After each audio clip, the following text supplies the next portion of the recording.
Okay, so friends, first of all हमारा hybridisation का topic है carbonate ion. Now carbonate ion जैसा कि आप देख रहे हैं, इसमें sp2 हाइब्रिडाइजेशन मौजूद है। तो as I have told you कि हाइब्रिडाइजेशन केवल सेंट्रल एटम की प्रॉपर्टी होता है। सेंट्रल एटम यहाँ पे कार्बन है, जिसकी की ग्राउंड स्टेट हाइब्रिडाइजेशन है 1s2 2s2 2p2। Now carbon one excited state first excited state में जाता है और अपना एक 2s का इलेक्ट्रॉन 2p में ट्रांसफर कर देता है। तो एक्साइटेड स्टेट की इलेक्ट्रॉनिक कॉन्फ़िगरेशन हो जाती है 1s2 2s1 and 2p3। Now carbon जब हाइब्रिड स्टेट में जाता है तो 2s ऑर्बिटल और 2p के दो ऑर्बिटल मिक्स होकर के sp2 हाइब्रिडाइज्ड 3 ऑर्बिटल बनाते हैं और इन तीनों में एक एक इलेक्ट्रॉन मौजूद है।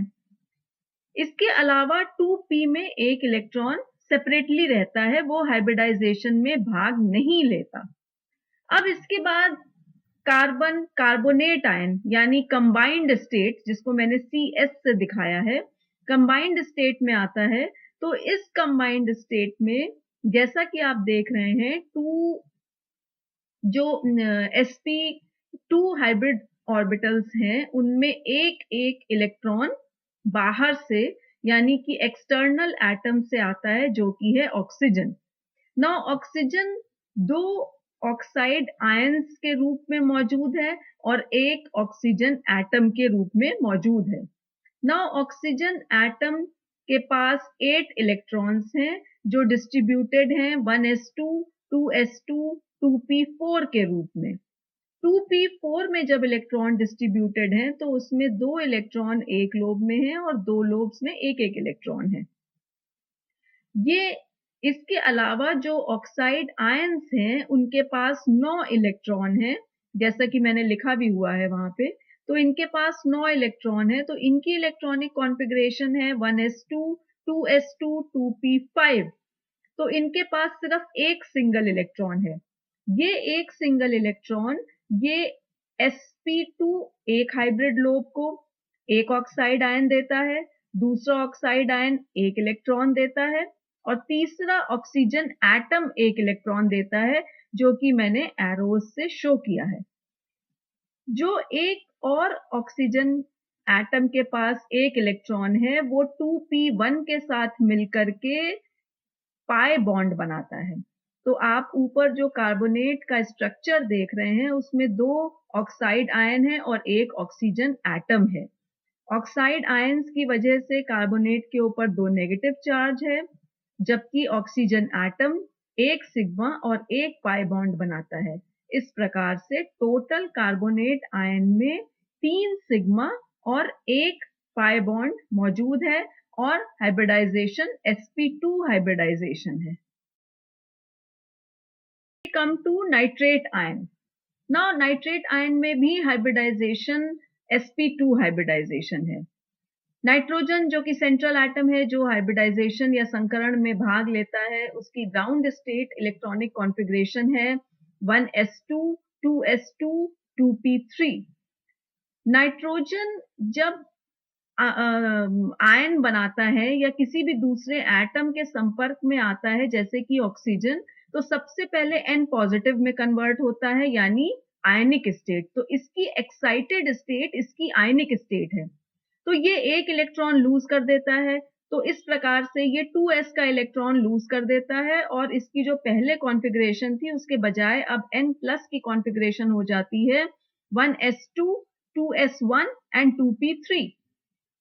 अब N प्लस का जो 2s ऑर्बिटल है और 2p ऑर्बिटल है, वो मिल करके sp2 हाइब्रिडाइजेशन अंडरगो करते हैं, मिक्स करते हैं, जिसमें एक s और दो p ऑर्बिटल मिक्स करते हैं और उनमें एक एक इलेक्ट्रॉन बाद में डिस्ट्रीब्यूट हो जाता है और एक इलेक्ट्रॉन 2p में रह जाता है, जो संकरण या हाइब्रिडाइजेशन में पार्ट नहीं लेता।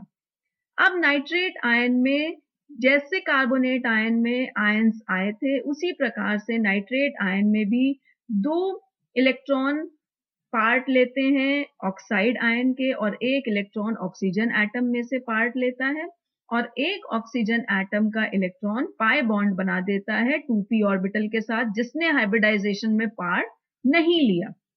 अब क्योंकि वहां पे कार्बन पे कोई चार्ज नहीं था लेकिन यहां नाइट्रोजन पे पॉजिटिव चार्ज है, इसलिए नाइट्रेट आयन का एक नेगेटिव चार्ज, ऑक्साइड आयन का एक नेगेटिव चार्ज नाइट्रोजन के एक पॉजिटिव चार्ज के साथ कैंसिल होने के बाद नाइट्रेट आयन पे केवल एक नेगेटिव चार्ज रहता है और इस प्रकार से नाइट्रेट आयन की हाइब्रिडाइजेशन sp2 हाइब्रिडाइजेशन है।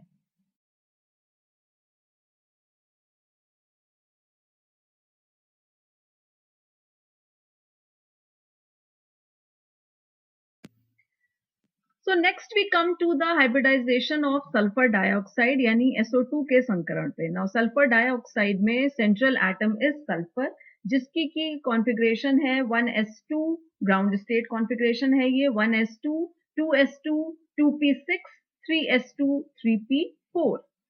Now सल्फर की एक्साइटेड स्टेट कॉन्फ़िगरेशन है 1s2, 2s2, 2p6 जो कि अनचेंज्ड है, इसी तरीके से 3s2 भी अनचेंज्ड है, लेकिन 3p में पहले 4 इलेक्ट्रॉन थे, अब एक इलेक्ट्रॉन 3p से शिफ्ट होकर के 3d में चला जाता है, तो अब कॉन्फ़िगरेशन हो गई 3s2, 3p3, 3d1।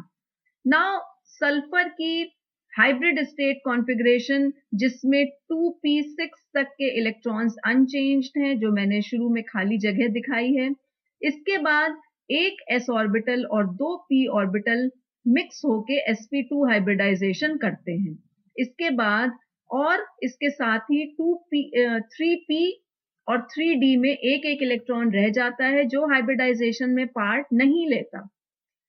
जब इसके हाइब्रिडाइजेशन के बाद इलेक्ट्रॉन डिस्ट्रीब्यूट होते हैं तो sp2 के 3 ऑर्बिटल्स में से एक ऑर्बिटल में लोन पेयर इलेक्ट्रॉन का रहता है और 2 ऑर्बिटल में एक एक इलेक्ट्रॉन रहता है। तो sp2 का जो नीचे स्ट्रक्चर मैंने दिखाया है राइट साइड में जो बनाया है मैंने, उसमें एक में देखिए नीचे लिखा है lp यानी वो लोन पेयर इलेक्ट्रॉन है। एक ऑर्बिटल में इलेक्ट्रॉन O8 ऑक्सीजन 8 से आता है, दूसरे ऑर्बिटल का एक इलेक्ट्रॉन ऑक्सीजन 8 से आता है, ये बन गए आपके 2 सिग्मा बॉन्ड। अब इसके बाद जो 3p का एक इलेक्ट्रॉन ऑक्सीजन के p ऑर्बिटल के साथ के इलेक्ट्रॉन के साथ मिक्स होकर के बना देता है p पाई बॉन्ड और 3d का एक इलेक्ट्रॉन ऑक्सीजन के p ऑर्बिटल के साथ मिक्स होकर बना देता है d पाई बॉन्ड। ये d ऑर्बिटल और p ऑर्बिटल की साइडवेज ओवरलैपिंग से मिलके बनने वाले बॉन्ड हैं। तो इस तरीके से सल्फर डाइऑक्साइड में 2 सिग्मा बॉन्ड और 2 पाई बॉन्ड और एक लोन पेयर इलेक्ट्रॉन के साथ बॉक्स के अंदर बनने वाला ये स्ट्रक्चर है जिसका की हाइब्रिडाइजेशन है sp2 हाइब्रिडाइजेशन। नाउ क्योंकि हम लोगों ने अभी एक नए तरह का साइडवेज ओवरलैप देखा, तो इस तरीके के जो नए साइडवेज ओवरलैप हैं अभी इसी के साथ साथ इनको भी ब्रश अप कर लेते हैं तो इट विल बी गुड, आगे के हाइब्रिडाइजेशन करने के लिए आपके लिए आसान रहेंगे। तो साइडवेज ओवरलैप 3 तरह के होते हैं, इनको 2 तरह के, एक केस आपको जब पाई बॉन्ड बताया था मैंने उस समय बताया था, जो पहला है जिसको पी पाई कहते हैं, ये साइडवेज ओवरलैप है, पाई बॉन्ड बनाता है। दूसरा केस है पी पाई डी पाई या इसी का उल्टा हो जाए डी पाई पी पाई, जैसे अभी हमने देखा पीछे सल्फर डाइऑक्साइड में, ये सेकंड केस है। इसमें p ऑर्बिटल और d ऑर्बिटल साइडवेज ओवरलैप करके पाई बॉन्ड बनाते हैं। एक एटम के पास p ऑर्बिटल होगा, दूसरे एटम के पास d ऑर्बिटल होगा। और तीसरा केस है डी पाई जिसमें दोनों एटम्स के पास d ऑर्बिटल होते हैं और वो साइडवेज ओवरलैप करके पाई बॉन्ड बनाते हैं। तो इस तरीके से now you have a fair idea कि पाई बॉन्ड सिर्फ एक तरीके से नहीं 3 तरीके से बन सकता है। पी पाई जो p ऑर्बिटल्स के साइडवेज ओवरलैप से बनता है, p पाई डी पाई या d पाई p पाई एक ही बात है। जो कि p ऑर्बिटल और d ऑर्बिटल के साइडवेज ओवरलैप से बनता है, और d पाई जो कि d ऑर्बिटल और d ऑर्बिटल के साइडवेज ओवरलैप से बनता है। ध्यान रखने वाली बात केवल ये है कि d ऑर्बिटल्स जो साइडवेज ओवरलैप करते हैं वो dxy, dyz और dzx ही केवल हो सकते हैं। इनके अलावा के दो ऑर्बिटल्स साइडवेज ओवरलैप में पार्ट नहीं लेते हैं।